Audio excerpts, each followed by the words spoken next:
J'en reviens à ma question de départ. Pourquoi moi, je considère qu'il faut sortir de l'Europe? La raison principale, c'est que l'idée même d'une construction économique et politique supranationale est absurde. Ce qui ne fonctionne pas avec l'UE, c'est que l'idée même de définir une politique unique à plusieurs pays qui ont des cultures et des économies différentes est une idée dangereuse car elle répond à une logique universaliste. Pour le comprendre, on va distinguer deux notions. L'internationalisme, c'est une démarche qui vise à obtenir une coopération de tous les pays en vue d'objectifs définis. Ça peut consister par exemple à faire respecter au travers du droit international la Déclaration des droits de l'homme, ou encore dans une version plus moderne à définir des objectifs communs à l'humanité, comme la durabilité écologique. Mais ça n'implique pas d'idéologie politique, donc ça permet de respecter la pluralité et la diversité des pays.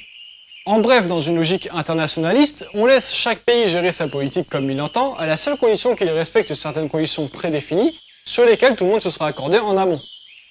L'universalisme, en revanche, c'est une démarche qui vise à généraliser une idéologie unique, supposée supérieure à toutes les autres, de sorte à unir tous les pays dans un ensemble homogène. Ça consiste généralement à viser une hégémonie politique mondiale qui voudrait que tous les pays du monde adoptent une politique identique, indifféremment de si cette politique est en accord avec leur culture ou leurs pratiques. S'il y a conflit entre les deux, alors c'est la culture et les pratiques qui doivent changer, car l'idéologie ne saurait être mise en question. En bref, dans une logique universaliste, on aboutit forcément à une politique impérialiste. Il faudrait que le monde entier se convertisse à une idéologie promue comme universellement meilleure, et tout pays ou tout peuple qui ne serait pas d'accord avec aurait tort et devrait se corriger. La différence entre ces deux logiques est en fait exactement la même qu'entre une ambition de laïcité et une ambition de domination religieuse. Dans le cas de la laïcité, on considère que toutes les croyances doivent coexister pacifiquement et qu'aucune ne doit être privilégiée par rapport à une autre.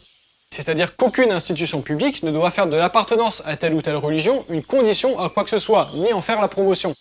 Dans la pratique, ça revient par exemple à s'assurer qu'on ne condamne pas quelqu'un à une peine de prison plus grande juste parce qu'il aurait refusé de demander pardon au dieu du juge.